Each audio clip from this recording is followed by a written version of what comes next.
10వ తారీఖు చాలా విశేషం.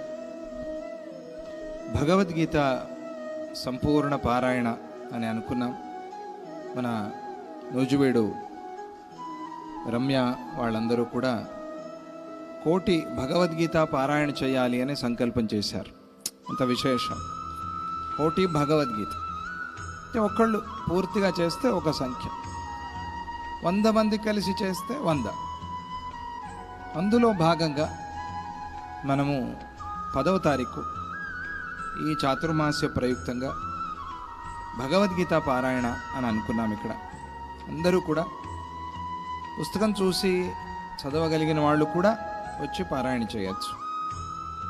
ఈలోగా ఒకసారి రాకపోతే పాఠం కూడా చెప్పుకోండి. పుస్తకాల్లో చూసి తప్పులు చెప్పకుండా వచ్చిన వాళ్ళందరూ కూడా వచ్చి పారాయణ చేయండి.